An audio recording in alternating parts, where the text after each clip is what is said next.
말씀드리겠습니다. 아까 너무 비행기를 태워주셔서 지금 좀 어지러운데요. 하여튼 연세대학교 저는 93년부터 연대 컴퓨터과학과 교수였고요. 지금 2년 전에 디지털 애널리틱스 이거 만들어서 아주 재밌게 문과 학생들하고 뭐 이과 학생들도 들어와요. 진행하고 있고 아마 예 이렇게 진행하고 있습니다. 근데 3월부터는 주임 교수를 놓고 이게 시간이 너무 많이 들더라고요. 딴 일도 좀 해야 되고 그래서 다른 분이 이제 하고 계신데 계속 학과 소속으로는 있을 겁니다. 오늘 말씀드릴 내용은 인공지능과 미래행정. 예, 인공지능은 하여튼 여러분들이 다 요새 관심사인 것 같은데 기회와 유의입니다. 제 소개를 잠깐 해드리면 제 전공 분야는 그러니까 그 데이터베이스였고요. 처음부터 학기 때부터 병렬 데이터베이스였습니다. 그래가지고 요새는 실시간 데이터 스트림, 그러니까 센서들 받아가지고 그래서 그거 가지고 상황 인지하고 뭐 이런 거 하고 있고요. 그 다음에 빅데이터를 하다 보니까 개인정보 보호 때문에 데이터를 공유를 못해요. 이따가도 잠깐 얘기하겠지만 이게 문과 쪽에서도 되게 큰 이슈입니다. 지금 우리나라의 큰 문제 중에 하나고요. 그래서 그거를 익명화하는 기술이 어쩌다 보니까 제 또 전공이 돼서 그거가 되고 데이터 유통 뭐 이런 쪽도 자연스럽게 관심을 갖게 됐고요. 그다음에 빅데이터 관련해 지금 현재 한국 빅데이터 포럼 운영위원장도 있고요. 당연히 개인정보를 풀어야 될 것 같아가지고 개인정보보호위원회 지금 제도발전위원회를 한 4년 하고 요새는 기술 뭐 이런 걸로 들어가 있습니다. 근데 뭐 지금 계속 삐딱삐딱 되는 것 같아요. 개보이도 새로 막 개비 돼서. 옛날에는 그전에는 공공데이터 전략위원회 빅데이터 전문위원장이었고요. 그다음에 더전 MB 때는 국가정보화 전략위원회 실무위원으로 일했었고요.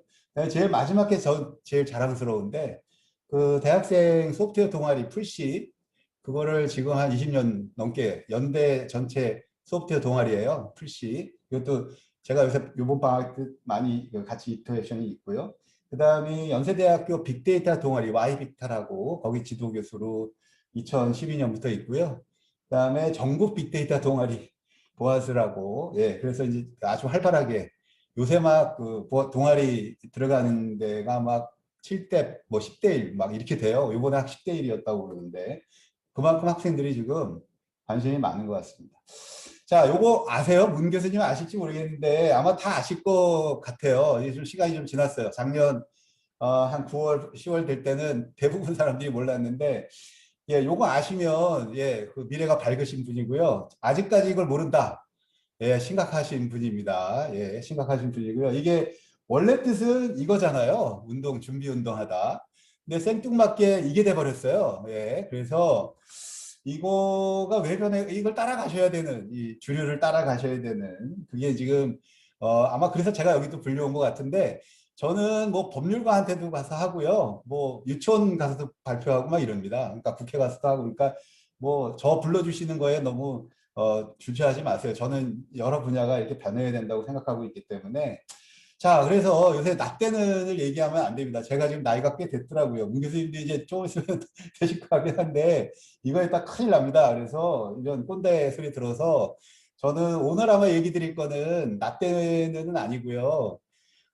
여러분 때는 일 것 같아요. 저는 이미 뭐, 예, 예. 그래서, 근데 저는 하여튼 미래가 재밌어서 이렇게 계속 보는데요. 자, 그래서 산업화 사회. 우리가 지금 물리 공간을 멋있게 만들었죠. 우리는 60년대부터 시작했다. 우리나라 중심으로 지금 말씀드리면 60년대 시작해가지고 되게 빠르게 지금 저렇게 멋있는 쇼핑 몰을 요새 만들어서 거의 재밌게 살고 있죠. 그다음에 90년대 정보화 사회. 이건 뭐 정보화 고속도로, 정보 초고속도로 생뚱맞게 그냥 돈 번 거, 그죠? 그때 88 올림픽 돈 번 거 갖고 야 이거 뭐 할까? 그러다가 미국이 그거 한대 그래가지고 그냥 깔아가지고 어쩌다 정보화 강국이 저는 됐다고 생각하는데 하여튼 사이버 공간이 만들어졌습니다. 그래서 지금 우리가 두 개의 공간이 우리나라에 상존하고 있고요. 국가적으로도 세계적으로 되게 앞서가는 공간을 이룩했습니다. 그럼 도대체 우리나라의 미래는 뭘 거냐? 우리가 그냥 인공지능이면 인류의 미래도 보지만 더 중요한 게 행정은 우리나라를 보셔야 되기 때문에 우리나라를 보시면 이게 지금 오늘의 주요 이슈일 것 같아요. 근데 저는 최적화 사회가 될 거다라고 얘기를 하면 제가 이거 최적화 사회는 제가 2011년부터 그게 국가정보전략위원회 때 빅데이터 얘기하라고 했던 것 때 그때부터 얘기했던 용어인데요. 아직 잘 안 팔리고 있네요. 근데 하여튼 최적화, 온라인과 오프라인이 데이터로 최적화되는 사회가 될 거다. 그리고 저는 아직도 그 신념에는 변함이 없습니다. 그 이유가 바로 요거예요. 최적화 사회, 그럼 뭘까요? 뭔가가 최적으로 돌아가는 거잖아요. 지금 여기 보이는 것들의 공통점이 아마 뭐 아시겠지만 공유 경제입니다. 공유 경제. 그래서 최근 뭐 5년 뭐 이렇게 해가지고 집카 뭐 우버 막 떴었죠. 지금도 계속 뜨고 있는데 이 공유 경제는 물리적인 공간에 남는 내가 소유하고 있는 물리적인 공간 중에서 남는 거를 시간적으로 최적화해서 내가 돈을 벌겠다 이겁니다. 그러니까 이게 결국은 최적화 사회의 대표적인 모델이 공유 경제예요. 여러분들 요새 클라우드 뭐 AWS 막 하시면 어려우실지 모르겠는데 클라우드 기술도 다 이 공유 경제 기술입니다. 내가 서버를 내 옆에다가 갖다 놓고 돌리면 내가 안 쓸 때 남는 공간이 있잖아요. 그런 거를 AWS에 서버를 쓰게 되면 내가 필요한 공간만 쓰고 남는 공간이 없는 거예요. 그럼 그게 다 최적화인 거죠. 그래서 실시간 시공간 최적화 사회로 넘어가고 있다. 지금 AI도 그런 거의 맥락으로 지금 쓰이고 있다. 이렇게 이해하시면 제가 최적화 사회라고 명명을 한 거에 대해서 이해를 많이 하실 거다. 이렇게 보시면 되고요. 예, 오히려 AI라는 용어보다 좀 더 많이 다가오실 거다. 자, 그래서 미래 최적화 사회 때는 우리가 지금 계속 영역을 넓혀오는 일을 했었어요. 물리 공간을 막 넓히고 도시를 넓히고 그다음에 가상 공간을 또 만들고 그걸 넓히고. 근데 이제 미래 사회는 이게 양쪽으로 넓히는 게 아니라 질적으로 고도화되는 사회다. 그래서 지금 다 아시겠지만 자율주행 이건 뭐예요? 우리가 뭔가 늘어나는 게 아니고요. 운전자를 없애는 겁니다. 운전자를 없애서 사람이 최적화되는 거예요. 내가 그 시간을 딴 데 쓰겠다 얘기하거나 뭐 이런 거죠. 그때 이것도 최적화라고 보시면 되고, 자, 그러면 이런 걸 통해서 불필요한 사람들이 없어지는 거예요. 교통경찰이 없어집니다. 미래는. 왜? 사고가 안 나요. 자동차 보험 없어집니다. 왜? 사고가 안 나요. 그리고 사고가 나도 지금처럼 와서 신경이 할 게 없어요. 지금 제가 어제 국토부가 제안을 했는데 범죄 차량을 전국으로 실시간 트래킹하는 겁니다. 발견하고. 예, 이제 모든 차량이 실시간 트래킹이 가능합니다. 기술적으로. 개인정보 보호 때문에 지금 못하고 있는 거죠. 그래서 사실은 저런 불필요한 것들을 빼고 최적화하는 게 미래 사회다. 이렇게 보시면 되고요. 그래서 또 정밀 의료 이거 아셔야 됩니다. 요새는 정밀 의료 프리시전 메디슨이라고 해서 이제 미래는 발병하기 전에 치료를 합니다. 지금은 발병한 다음에 치료를 하는 게 지금의 대상이고요. 그래서 이거는 잘 아시지만 우리 저 학부형이기도 하죠. 안젤리나 졸리가 미래에 유방암이 걸릴 것 같다. 그거를 유전자로 해놓고 미리 치료를 했죠. 이게 대표적인 정밀 의료고 지금은 대중의료입니다. 대중의료. 그러니까 개인의 특징이나 지인 뭐 이런 걸 안 보고 그냥 발병하면 똑같은 레시피를 가지고 치료하는 거예요. 그러면 이제 알레르기 있고 막 이런 사람들은 힘들죠. 예. 그래서 이제 미래 의료도 정밀 의료를 넘어가게 돼 있습니다. 이게 다 최적화예요. 개인한테 최적화됐다. 자, 그다음 아마존고를 모르시면 이거 지금 큰일 난 거예요. 지금 여기 들으시는 분들은 우리나라도 왔어요. 이미 그거 한 5, 6년 전부터 미국에 뭐 LA에 만들어 놓은 건데 이거는 뭐예요? 싹 물건 짚고 지나가면 그냥 계산이 되는 거죠. 우리나라도 지금 얼마 전에 이제 계속 무인 점포 생겨서 막 우리나라도 지금 여러분들이 경험하실 수 있는데 이건 뭐냐? 계산이 없는 판매입니다. 라인이 없어요. 그래서 이게 아마존고가 나오면서 노라인이라는 키워드가 떴어요. 이 노라인이 계산하려고 줄 쓸 필요가 없다. 이런 의미인데요. 또 다른 의미로 쓰이는 게 요겁니다. 이게 뭐냐면 그 토이자라스는 다 아시죠? 예, 미국의 전통적으로 유명한 어린이 장난감을 오프라인에서 파는 매장이었고요. 요 쫙 한 거는 이거 되게 멋있는 그 로고인데 나이키잖아요. 미국에서 유명한 그러니까 신발 오프라인 매장. 이었고요. 그 옆에 있는 게 요새 막 뜨는 아마존, 그죠? 아마존 온라인 마켓입니다. 옛날에는 이 영역들이 라인이 있었어요. 벽이 있어서 서로 경쟁을 할 이유가 없었습니다. 지금 토이자러스와 아마존하고 경쟁할 일이 없었어요. 왜? 물리적인 공간과 이 사이버 공간은 완벽하게 분리가 돼 있었거든요. 근데 그 라인이 없어졌어요. 이제 없어져서 토이자러스의 오프라인 매장이 거의 망해가고 있고요. 나이키도 그렇습니다. 다 어디로 가요? 네, 아마존 고로 넘어가고 있죠. 이제 그래서 이런 것들. 그 다음에 또 하나가 이제 그 사업 영역이 옛날에는 명확히 구별돼 있었어요. 근데 이제는 그 구별이 없어지고 있는 거예요. 노 라인이에요. 그래서 예를 들면 카카오뱅크, 그죠? 카카오가 은행을 하고 있는 거, 금융에 들어가 있고, 페이스북이 리브라라는 지폐를 금융 유통 이런 쪽에 지금 관심을 갖고 있고, 애플이 헬스케어, 그죠? 그다음에 아마존도 헬스케어, 뭐 이런 쪽, 구글도 지금 왜 헬스케어가 미래의 먹거리거든요, 지금. 그러니까 이제 이게 공통점이 뭐예요? 공통점이 IT 기술을 갖고 있는 데가 오프라인 기술을 갖고 있는 오프라인 기업들을 공격하고 있다. 이렇게 보시면 이런 용어들을 안 써요. 근데 저는 그렇게 보여요. 저한테는. 그래서 이게 왜 가능하냐? 왜? IT 기업은 데이터로 최적화시키는 능력을 갖고 있어요. 근데 오프라인 기업들은 그 능력을 갖고 있지 않았습니다. 그러니까 이게 당연히 이게 공격에서 지금 거의 깨지. 옛날에 2차 세계대전 때 독일군은 장갑차로 폴란드군은 기마병으로 싸웠던 기억을 아마 저보단 더 잘 하실 거예요. 문과가 계시니까. 그거 생각하시면 지금 딱 그때랑 비슷하다 이렇게 보시면 될 것 같고요. 자, 그래서 우리가 계속 요새 좀 AI라는 키워드가 나오면서 4차 산업혁명이라는 키워드가 약간 줄긴 하는데 이게 다 같은 맥락입니다. 뭐 디지털 트랜스포메이션 이거 다 같은 맥락이고요. 근데 약간씩 포인트가 달라요. 근데 오늘은 AI지만 하여튼 4차 산업혁명은 한마디로 뭐냐? 예, 우리가 3차 산업까지 산업화 정보화 때까지 인간이 의 노동으로 일했던 모든 것들이 4차 산업혁명이 되면 노동이 없는 생산이 되는 겁니다. 그래서 뭔가가 빠져나가고 있어요, 자꾸. 그럼 노동은 어떻게 만들어요? 아, 예, 자율사물. 그죠? 자율주행, 뭐, 로봇, 그 보스턴 그 현대차가 이번에 산 거 있잖아요.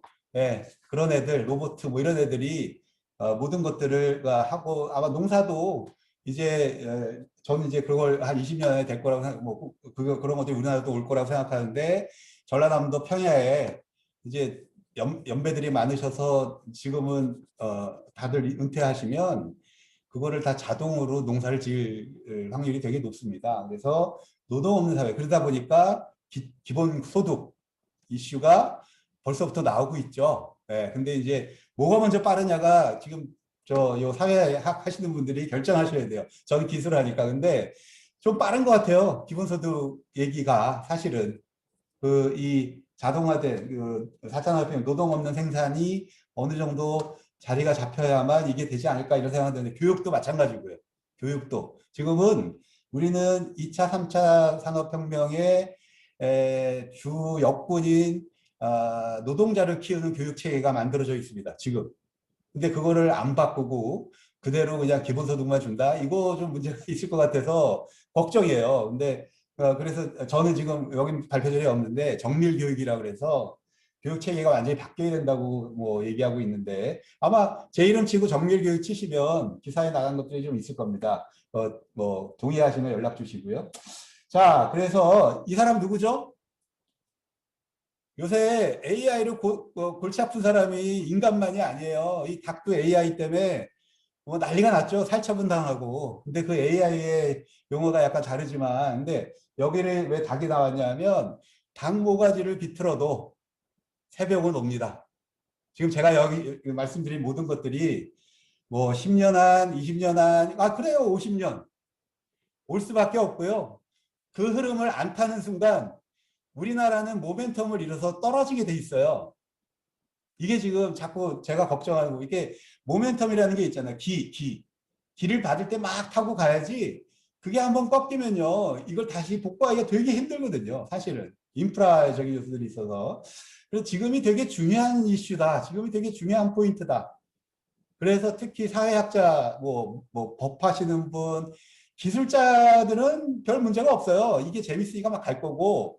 근데 이게 사회에, 이게 전파되고 안착하는 데는 진짜 이 사회학자들의 어떤 인사이트가 기술을 이해하면서 적용하는 인사이트가 나름 필요하다. 지금 그래서 제가 뭐, 문 교수님 아주 감사하게 불러주시면 감사하고요. 자, 이게 또 이게 이슈가 이겁니다. 타다. 예, 이거 뭐 지금 다 잊으셨겠죠? 다 잊으셨을 거예요. 문제 해결됐잖아. 아니에요. 이거 다시 올라옵니다. 지금도 계속 들썩들썩 하고 있어요. 저한테 보여요. 뉴스 볼 때. 그게 타다가 아니지만 다른 형태로 우리 사회를 지금 계속 충돌이 일어나고 있다. 이렇게 보시면 되고요.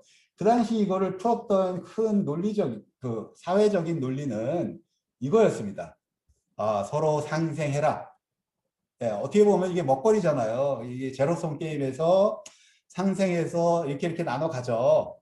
예, 이게 지금 대부분의 행정가들이 어떤 행정을 하는 방식입니다. 공무원이나 뭐 행정학이나 그게 비난하는 건 아니에요. 그거는 되게 마이크로적으로는 맞아요. 근데 우리가 지금 기술의 흐름, 사회의 변화는 매크로적으로 봐야 되는 거죠. 거시적으로. 우리가 지금 폴란드하고 독일하고 싸웠던 기술하고 지금 우리의 지금 디지털 변환의 기술은 거의 그 레벨에서 보셔야 되는 거예요. 그래서 이게 우리 내 친척이 뭐 택시 운전사니까 이런 식으로 봐서는 예, 공멸할 수 있다. 그래서 제가 볼 때는 상생의 노력으로 이 문제를 해결했지만 거시적으로 보면 상사입니다. 같이 죽어요. 예, 택시 운전사도 죽고 예, 그 카카오도 죽습니다. 왜? 이거 막 뭐 우리나라에서 둘이 싸우고 있을 때, 예, 우버든 어디든 우버가 지금 이건 포기했지만 뭐 구글이나 이런 데서 공격이 들어오면 뭐 생태계 우리나라 생태계를 외산 생태계가 다 잡아먹는 거죠. 예, 그런 거를 역사에서 많이 보셨잖아요. 그런 일이 안 벌어진다. 예, 그건 되게 우물 안의 개구리적인 생각이에요. 근데 기술이 그런 거를 만들 수가 있습니다. 지금 모든 기술이 어디로 가고 있냐면, 이건 나중에 말씀드려야 되지만 지금 잠깐 말씀드릴게요. 우주 개발로 가고 있습니다. 지금 우리가 막 AI 막 떠들고 있는데, 이거는 크게 보는 사람들은요, AI를 현실 세계, 지구에서 쓰겠다가 아니에요. 예, 이렇게 보시면 돼요. 그래서 지금 그 돈 많은 사람들이 다 거기 가서 지금 경쟁하고 있는 겁니다. 예, 그 흐름을 보셔야 되고요. 그럼 이런 것들이 안 일어났으면 좋겠다, 우리나라가. 그래서 말씀을 드리는 건데, 자, 인공지능. 오늘의 주제가 인공지능으로 말씀을 요청을 하셔서 그에게 말씀을 좀 집중적으로 드릴게요. 자, 인공지능은 제가 옛날부터 저와 박사학위 할 때부터 너무너무 멋있던 학문이에요. 이걸 하고 싶었어요. 진짜로. 그래서 제 박사학위 논문도 그 룰 만들어가지고 병렬로 처리하는 그런 것들, 룰을 스스로 만들어서. 그래서 저희 학생들한테도 계속 이거 하라고 제가 20년 동안 했는데 다들 안 하더라고요. 재미없다고. 근데 2016년에 이분 때문에 우리나라에서는 완전히 야, 이건 무슨 괴물 같은 게 나타났어. 알파고죠. 그래서 이게 나오고 그 다음에 뭐 왓슨 그죠? 왓슨의 IBM 왓슨 터지고 그래서 한번 우리한테 충격을 줬다가 아 최근에 SBS가 이거 다 보셨나요? 네, 여기 계신 분들은 재방송이라도 보셔야 됩니다. 이게 지금 우리의 두려움 중에 하나로 그 방송국이 빨라요, 그죠? 그래서 테마를 잡아서 계속 연속 시리즈로 이걸 SBS가 하고 있는데 내용을 보면 뭐 말도 안 되는 것도 있고 저도 놀라는 게 있습니다. 근데 일단 보시고요. 이게 뭐 너무 겁내지는 마시더라도 2016년보다 되게 많이 변했고 되게 많이 발전했다. 정말 4년 정도, 5년 정도 걸렸는데 더 큰 게 이거예요. 이거 정도는 알고 계셔야 돼요. 오픈 GPT-3. 예, 이거 뭐 무슨 약자 같은데 요새 AI면요. 이걸로 끝나요. GPT-3. 예, 이게 지금 오픈 AI라고 그래서 사실은 오픈 커뮤니티들이 막 만들어가지고 펀딩해서 되게 커졌고요. 그거를 결국은 마이크로소프트가 올인해서 사버렸어요. 왜? 이게 뒤쳐져 있었잖아요. 지금 이게 경쟁이거든요, 다. 근데 아마존이 너무 앞서가니까 지금 마이크로소프트가 이제 예, 이걸 사서 이제 무섭습니다. 이게 아마 작년 말인가 샀는데 이제 개비하고 마이크로소프트가 이거 그러니까 GPT를 사용한 상용 서비스를 이제 진행을 하는 올 말이나 내년 되면 또 한 번 지진이 일어날 거다라고 말씀을 드리는데 이 이유가 뭐냐면 AI 기술은요, 1940년대부터 나왔습니다. 뉴럴 네트워크는요. 근데 그게 왜 2016년에 터졌을까요? 그렇지 않아요. 제가 박사학위 했던 1980년대도 한번 터졌습니다. 유로 컴퓨터라 그래서 제가 박사학위 할 때 공부하셨던 교수님들은요, 문과에 계신 분들도 뉴럴 네트워크로 써 있어요. 학위가. 되게 인기를 끌었는데, 그때 현실적으로 불가능해. 그러고는 수그러들었죠. 수그러들었는데, 다시 또 한 번 온 거예요. 웨이브가. 딥러닝 뭐 이런 것들이 왔는데, 이게 왜 2016년에 터지냐면요. 바로 이 이유입니다. 이거. 아이고야. 그거 좀 이따 이유가 좀 이따 있네요. 하여튼 요거 아셔야 돼요. 얘는 별걸 다 해요. 뭐 코딩도 하고 말도 하고 뭐 기업체 들어가고 뭐 근데 이걸 하는 이유가요. 특별한 알고리즘을 쓰는 게 아니에요. 물론 알고리즘도 높겠죠. 기술자도 높겠죠. 그렇지만 컴퓨팅 파워를 거의 무한대를 쓰고요. 데이터도 무한대를 씁니다. 그러니까 이거는 돈 많은 사람이 이길 수밖에 없어요. AI는. 이렇게 이해하셔야 돼요. AI는 돈 많은 사람이 이긴다. 돈을 배팅을 많이 하는 사람. 지금 현재 기술로는. 왜? AI는 해석이 불가능합니다. 이게 왜 잘 되지? 그거가 없어요. 그냥 때려놓고 컴퓨터에 때려놓고 학습이 반복적으로 정확한 답이 나올 때까지 하는 거예요. 자 여기까지 지금 이게 이제 물론 미래에 발전하겠지만 상황은 그렇습니다. 그래서 인공지능하고 척을 지면 이렇게 대결하면 그뭐 잡을 잃어버리실 거예요. 지금 30대 지금 계신 분들 앞뒤로 계신 분들도 반감을 갖지 마세요. 이걸 빨리 이해하시고 자기 걸로 말을 타셔야 돼. 말하고 경쟁하려고 하시면 안 돼요. 그래서 이걸 배척하고 겁내고 막 안 하면 보징보래입니다. 힘든 다음에 또 힘들어져요. 계속 막노동만 하시는 거예요. 그래서 미래는 인공지능하고 협업을 해라. 지금 협업. 그러면 고진감래. 예, 우리가 갖고 있는. 왜냐하면 여러분들이 아까 뭐 문 교수님 얘기했더니 파이썬 공부하셨다고 그랬는데 제가 연대에 파이썬 넣느라고 얼마나 고생했는지 모르시죠? 7년 전인가 공대에다가 C를 가르쳐 달래요. 제가 그때 공대 코디를 했었는데 코디. MIT 보니까 파이썬을 하는 거예요. 너무 쉬워요. 그래서 야 이거 써야겠어. 그랬더니 웬 기계학 교수님이 와가지고 듣도 보지도 못한 프로그래밍 언어를 왜 연대에 넣으려고 그러냐. 그래가지고 한 2년을 못 넣었어요. 그러다가 그거 마지막에 놓다가 내가 그냥 넣어버렸어요. 그냥. 네. 그래서 지금 파이썬 배우시는 게 좋은데 그거 그냥 코딩이고요. 거기 위에 이제 자꾸 더 해석을 하셔야 되는데 관심을 갖고 이거를 계속 협업을 하셔야 됩니다. 이걸 기술을 이해하시라는 게 아니에요. 우리가 드라이버를 만드는 거를 이해할 필요는 없잖아요. 이건 공대의 문제고요. 드라이버를 쓰는 거, 그 정도는 이제 데이터를 이해하시는 그런 걸로 아셔야 되고요. 자, 그러면 인공지능은 뭘 먹고 사느냐예요. 뭘 먹고 사느냐. 네, 빅데이터입니다. 아까 잠깐 얘기했죠. 2016년에 왜 인공지능이 뜨냐 이거죠. 1940년에 나온 딥러닝이 예, 2016년에 빅데이터가 나왔기 때문에 그래. 2011년에 빅데이터라는 용어가 나왔고 이미 구글은 2000년대부터 쓰고 있었어요. 예, 그래서 구글이 여기서 강자가 될 수밖에 없는 이유가 이거고요. 자, 그러면 그 이유가 이거예요. IBM은 옛날부터 잘 나가던 데죠. 하드웨어 만들 때부터. 그래서 제가 박사학위 할 때부터도 IBM이 이 기계로 다이얼로그, 대화하는 연구를 되게 많이 했습니다. 되게 많이 했고요. 근데 IBM은 실패했어요. 왜? 데이터의 양의 차이입니다. 알고리즘의 차이가 아니라 IBM은 수백만 건을 학습을 시켰고 구글은 수억 건을 학습을 시킨 거예요. 그러니까 이게 오더가 다르죠. 100배. 그죠? 그래서 IBM이 자동 번역을 실패했다. 그럼 결국은 데이터의 질과 양의 차이다. 그래서 아까 제가 말씀드리잖아요. GPT-3는 돈을 왕창 넣어서 데이터를 왕창 넣고 그거를 학습을 시키는 겁니다. 그래서 돈의 문제예요, 지금은. 그래서 자, 그래서 빅데이터는 그럼 뭐냐? 빅데이터를 얘기 안 하고 오늘날의 AI를 얘기할 수 없는데요. 빅데이터는 이 원석을 바로 이 원석을 다이아몬드로 만드는 기술입니다. 제가 아까 플렉스 좀 할게요. 플렉스 좀.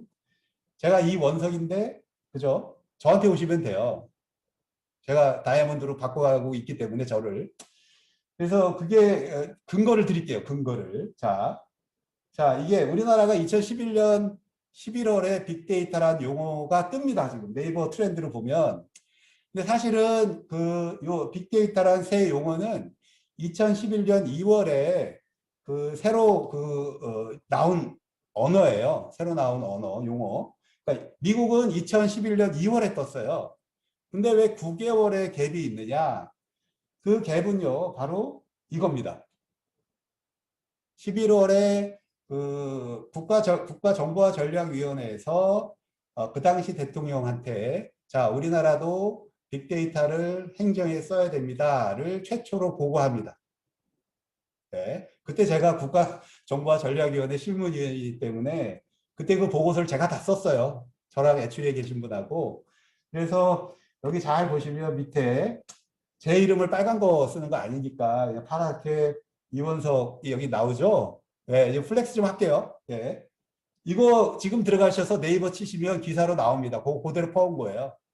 그러니까 그 당시에 예. 근데 지금 제가 좀 요새 쎄합니다. 그때 그 전략만 계속 됐으면 우리나라가 구글하고도 또는 뭐 이런 아마존하고도 대응이 되는 그런 어깨를 할 거다라고 생각했는데 거의 우리나라가 서 있었어요. 9년 동안. 왜 그럴까요? 저는 이유를 단 한 가지라고 봐요. 기술이 없어서가 아니라 개인정보보호법 때문에 그렇습니다. 왜? 데이터 유통이 안 돼요. 데이터 다 끌어안고 외국 사람이 와서 놀래요. 두 번 놀래요. 제일 첫 번째 놀라는 게, 야, 이렇게 많은 데이터를 쌓고 있냐? 하고 놀래요. 왜? 우리나라 정보화 강국이니까.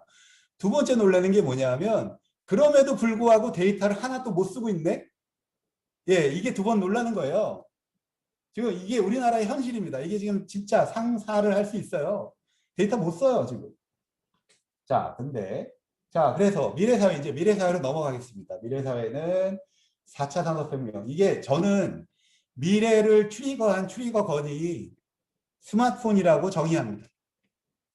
스마트폰이 미래사회를 트리거하는 그 용어가 있죠. 하여튼 왜 스마트폰은 개인이 들고 다니면서 개인을 객관적으로 객관화할 수 있는 자료를 만들어요. 그 예제가 뭐예요? 코로나입니다. 코로나.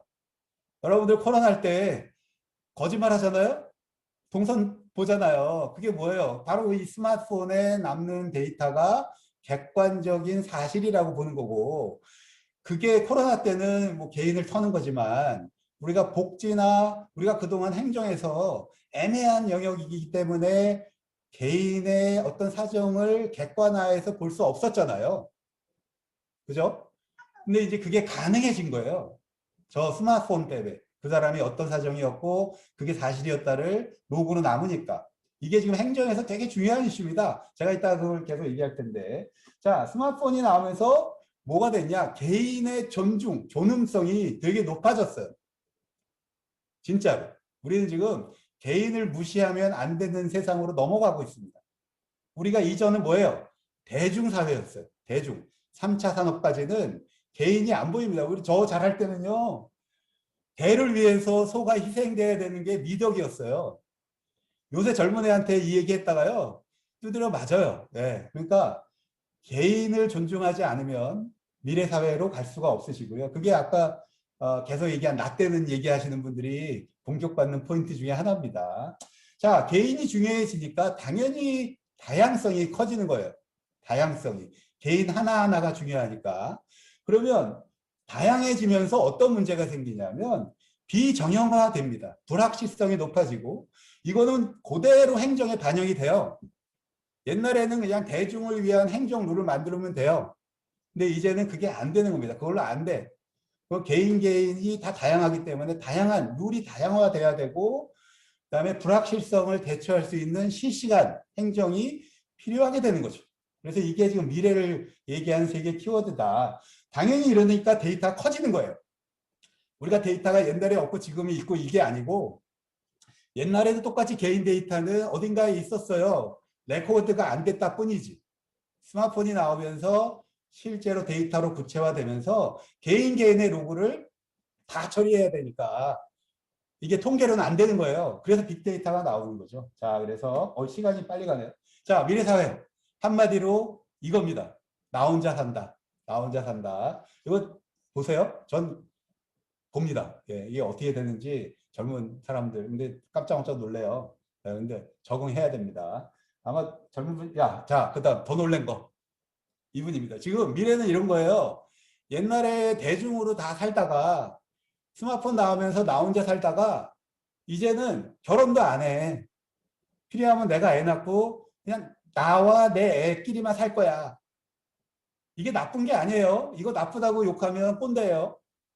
이걸 인정하셔야 됩니다. 이거는 인간의 욕구예요. 그것도 특히 성공한 경제가 부과되고 우리나라처럼 새로운 가치를 창출하는 인간의 욕구이기 때문에 이걸 잘하게 해줘야 됩니다. 잘하게 해줘야 돼요. 그럼 결국은 뭐예요? 인간은 외톨이가 되는 거예요. 다시 말씀드리면 지금 코로나 브루로 외톨이를 지금 겪고 계시겠지만 코로나가 끝나도 이 외톨이는 계속 갈 겁니다. 왜? 나는 자유롭고 싶거든요. 남한테 구속 안 받고. 그럼 버려야 될 게 있는 거예요. 자, 이거 뭔가요? SNS. 이거 하시나요? 하셔야 되는데 약간 좀 반감이 있어요. 요 가운데 거 아시나요? 클럽하우스? 이거 모르시면 뒤처진 사람이에요. 이거 아셔야 되고요.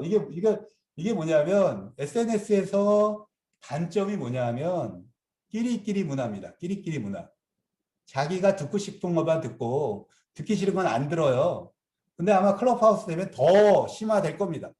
저게. 그래서 사회가 디바이드가 됩니다.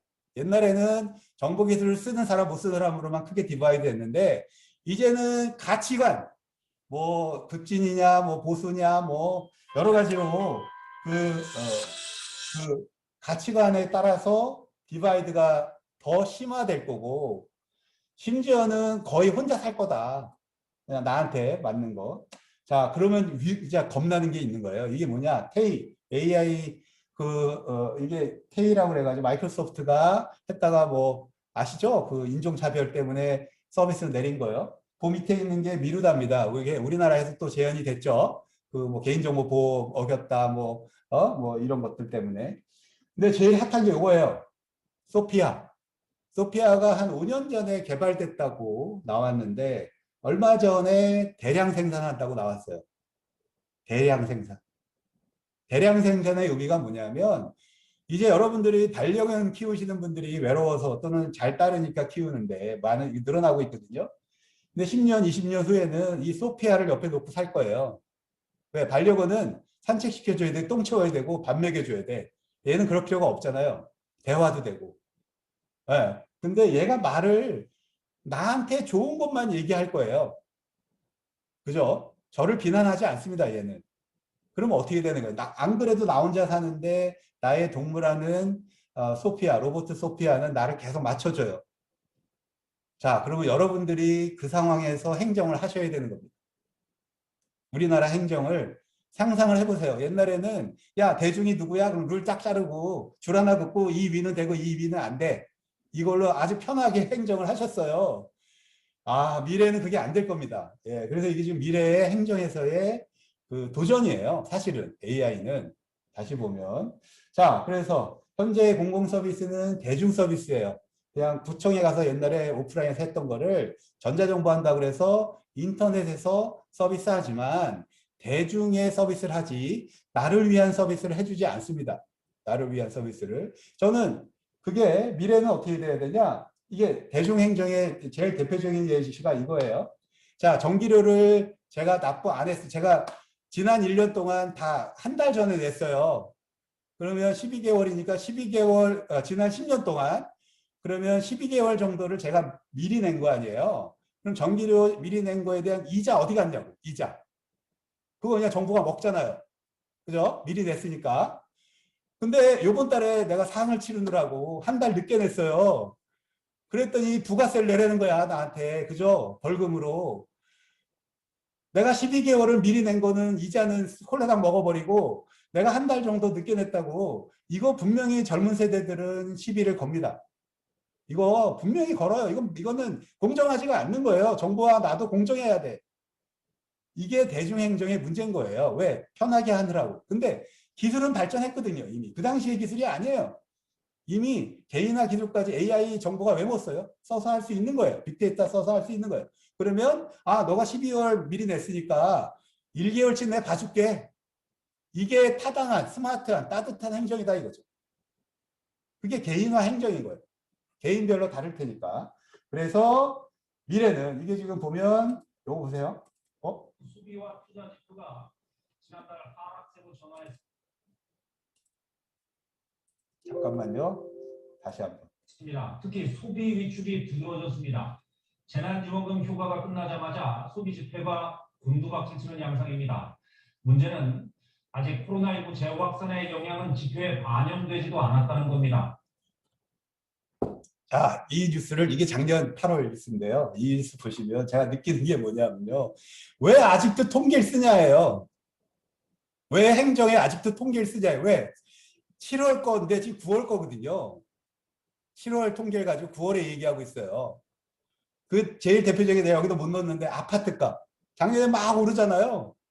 그걸 통계를 쓰느라고 3, 4개월 전 걸 봐요. 정책하시는 분이. 근데 이미 다 데이터는 들어가 있거든요. 실시간으로. 그 아파트 구매 가격 다 등록해야 되기 때문에 국토부에. 왜 그걸 실시간에 안 보냐 이거예요. 그게 바로 대표적인 뒷북 행정입니다.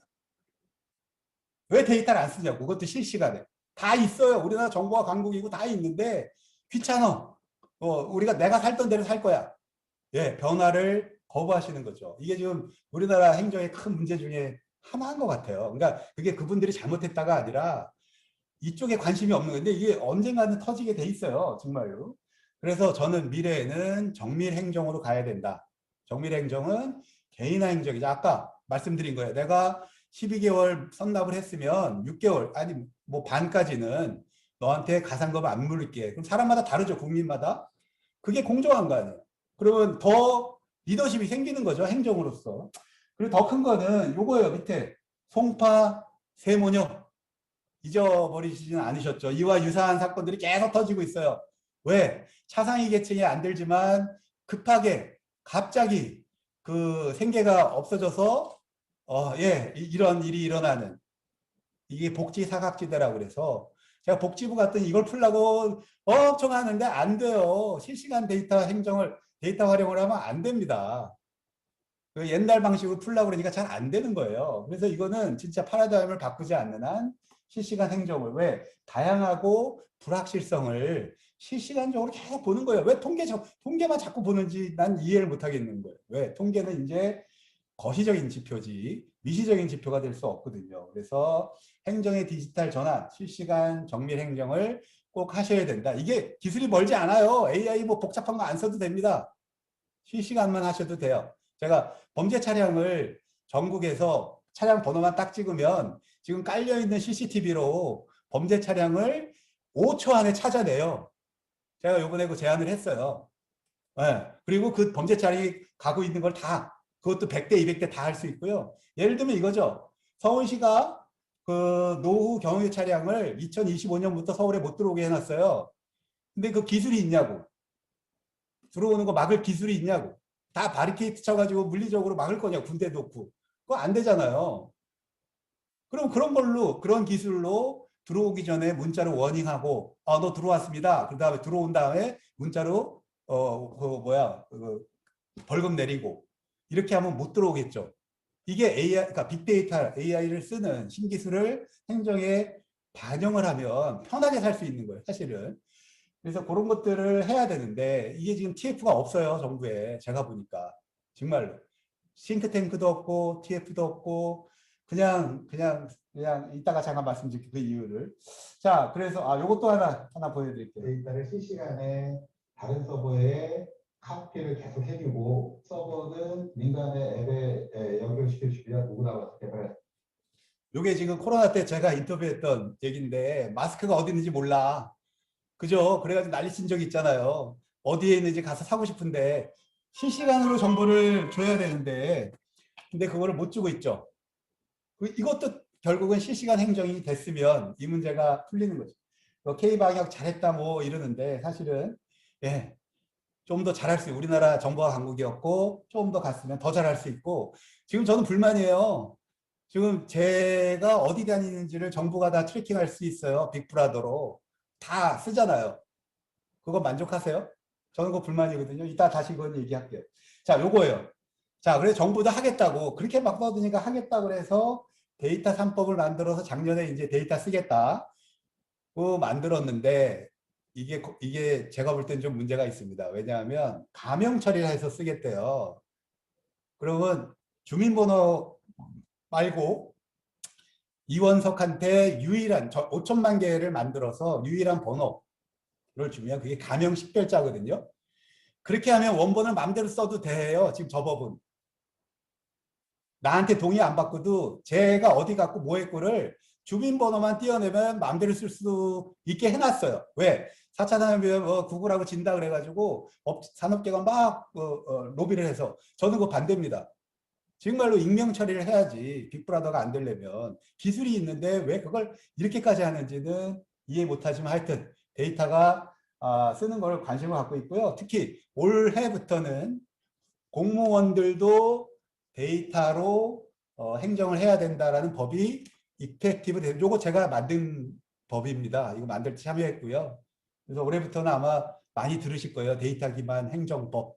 이거 많이 하셔야 돼요. 그래가지고 뭐 분석가도 한 70명 뽑고 뭐 이거 만들고 막 이거 다 그 안에 있습니다. 근데 어쨌거나 올해가 분수령이 될 겁니다.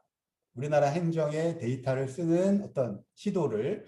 근데 처음에 자리를 잘 잡아야지 잘못 잡으면 어마하게 힘들게 갑니다. 아까 그 가명처럼.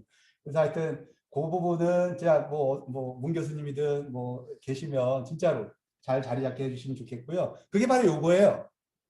제 기술이 제가 전공이 돼버렸다는 게 이건데 가명은 충분하지 않습니다. 그건 빅브라더가 될 확률이 높고요. 그리고 제 정보를 아무나 마음대로 쓴다는 게 싫은 거예요. 저도 저한테 동의를 받아야 되는데 그래서 익명 처리를 할 수 있다. 그래서 이렇게 통계적으로 또는 차분 프라이버시 기술이 다 있고요. 기술이 다 있는데 왜 안 쓰는지 이해를 못 하겠어요. 그래서 이런 것들은 나중에 얘기 특히 아까 그 익명 식별자라 그래서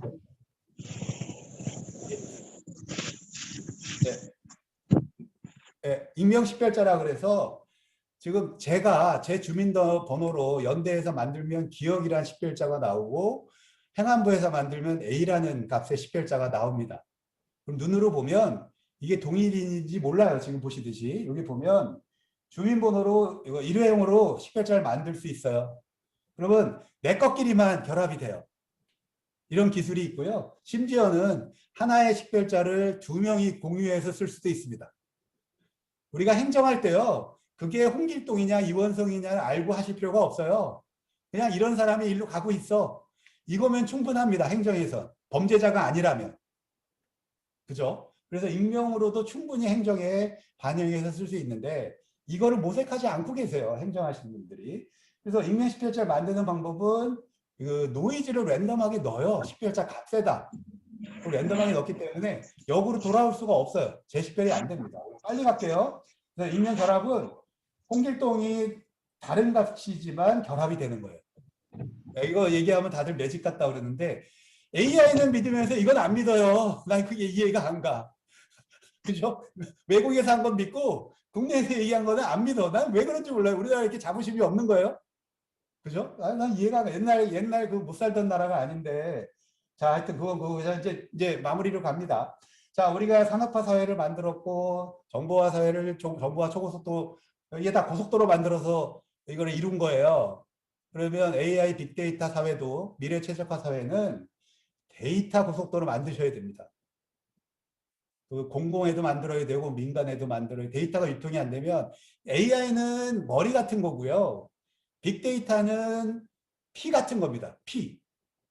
그래서 아까 AI는 빅데이터를 먹고 산다는 게 머리에 두뇌에 피가 새로운 피가 공급이 되고 감각들이 공급이 되지 않는 한 사람은 작동하지 않거든요. 그래서 데이터 유통이 되게 중요하고 이걸 꼭 만드셔야 돼요. 데이터 고속도로.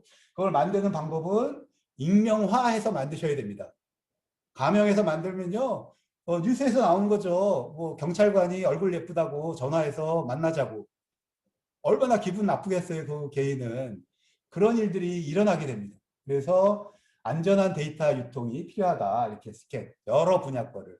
그러면 좀 더 정밀 행정을 잘할 수 있다. 이렇게 되는 거죠. 자, 이게 지금 제가 오산의 UCT 센터, 거기 한 2,000대가 있습니다. 오산시에. 오산에 이렇게 거리를 바라보는 UCT 센터가 있는데 거기 한 2년 들어가서 과제를 했어요. 200대를 깔았어요. 제가 같이. 저는 이 빅데이터 실시간 분석하는 기술로 여기서 뭘 하냐면 CCTV 딱 걸면요. 거기서 지나가는 교통량, 차량을 보고 길의 유형을 학습을 합니다. 자기 학습을 해, 스스로. 그리고 그 길의 방향과 속도, 소통량을 계속 뽑아줘요.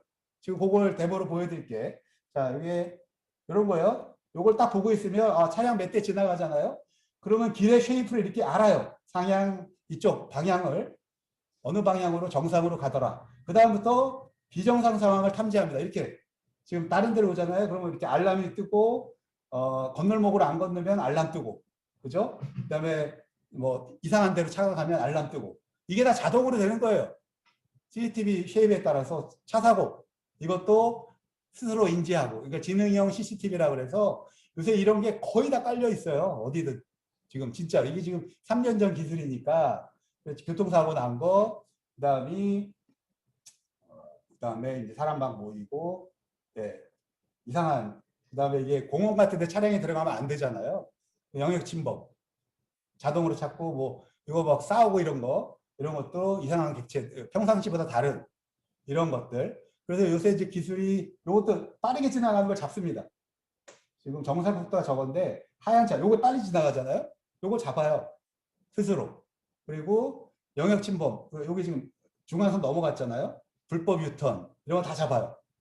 그리고 이런 거 밤에 제가 이거 아침에 가서 이제 그 밤사이에 뭐가 일어났냐 보면 이거 불난 거예요. 그렇게 밤중에 저 킥보드 타고 대로에 나오는 친구들이 되게 많아요. 진짜로. 그 밤쥐처럼. 하여튼 지금 기술이 이렇게 발전돼 있습니다. 사실은. 그러니까 거의 이것도 무인으로 가능한 거예요. 그러니까 행정도 인력이 모자라요. 뭐 이런 거 하잖아요. 복지할 때.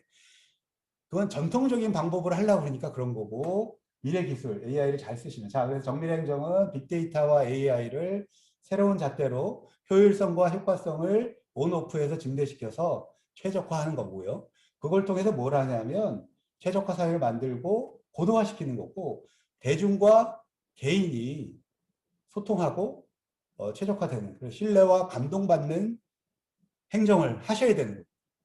이 기술로 그게 가능하다 이렇게 보시면 되고요. 그래서 지금 이게 지금 우리가 꼰대라고 듣는 이유 중에 하나예요. 이게 지금 위계라고 해서 우리 지금 모든 사회가 하이라키로 구성이 되어 있습니다. 심지어는 연대 학과도요. 하이라키예요. 그래서 그거에 권위가 중시되고 경험이 중시되고 정책 집행 권위적인 느린 변화 이걸로 지금 지금 우리의 문제가 이겁니다. 이거로 돼 있는 사람 다 꼰대들이고요. 미래는 어떻게 바꿔야 되냐? 아이고야 이렇게 혼계라고 그래요.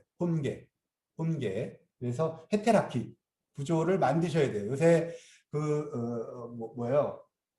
혼계는 같은 사람끼리 목적을 갖는 사람끼리 이렇게 모여서 하는 거 협동, 집단적 이익, 비대칭, 가까운 이런 구조를 자꾸 만드셔야 돼요. 그러니까 지금 뭔가 기관의 구조가 하이라키로 그걸 없애라는 게 아닙니다. 우리가 3차 산업혁명을 버리는 게 아니잖아요. 거기 위에 혼계, 애자일 시스템, 애자일 부서, 그죠? 어느 특정 목적을 갖고 쫙 TF처럼 모여서 뭔가를 하고 이런 것들이 활성화돼야 되고 뭐 이래야 된다. 그리고 기계랑 협업을 해야 되고. 자, 그래서 마지막입니다. 자, 정밀행정은 복면광을 저는 요새 안 봐요. 처음엔 많이 봤는데 근데 이걸 왜 갖다 놨냐? 예, 모든 사람이 이거 누르잖아요. 예, 우리나라는 이걸 빨리 할 것 같아요. 이게 좀 발전하면 이겁니다. 우리나라가 지금 가만 보니까 서울은 다 아파트로 도배될 것 같아요. 요번에 정권 발표, 요번에 그 아파트 정책 발표한 거 보니까 그러니까 서울에는 단독주택이 없습니다. 그럼 다 공동생활 하고요. 그리고 모든 아파트가 저걸 쓰고 있어. 그러면 저걸 행정으로 활용하셔야 돼요. 의견 수렴을 할 때 저걸로 이제 자연스럽게 갈 거예요. 갈 수밖에 없어요. 개인은 얘기를 안 하니까. 그러면 이게 전자민주주의가 제가 생각할 때는 우리나라가 세계적으로 제일 처음 시도하지 않을까. 그리고 그 세상이 오지 않을까. 그러면 그때는 지금의 대중의 가치가 아니라 개개인이 모인 대중가치. 그런 행정을 하셔야 된다. 이렇게 보시면 되겠다는 거죠. 자, 그래서 하여튼 미래 행정에 대해서 나름 제가 생각하는 거를 말씀을 다 드렸습니다. 제 발표는 여기까지고요. 뭐 질문 받겠습니다. 네, 교수님 감사합니다. 네, 그동안 여러 가지 그 모양으로 고민하셨던 것들을 축약해서 잘 묶어서 정리를 잘 해주셔서 감사드리고요. 몇 년 전부터 꽤 오랫동안 정밀행정 많이 강조하셨는데 그 부분이 잘 전달된 것 같습니다. 그리고 앞으로 나아가야 될 그 공공서비스의 방향, 모습, 그 다음에 의사결정 방식, 빅데이터의 중요성, 개인정보 관련된 부분, 그 다음에 직접 민주주의의 어떤 구현의 모습까지 이렇게 쭉 많은 말씀을 해주셨는데, 네, 우리 지금 여기에 참가하고 계신 여러 교수님, 박사님, 그리고 우리 대학원생들 자유스럽게 평소 궁금한 거 여쭈어도 좋고요. 그 다음에 우리 교수님께서 발표하신 거에 대해서도 궁금한 거 있으면 자연스럽게 질문해 주시면 고맙겠습니다.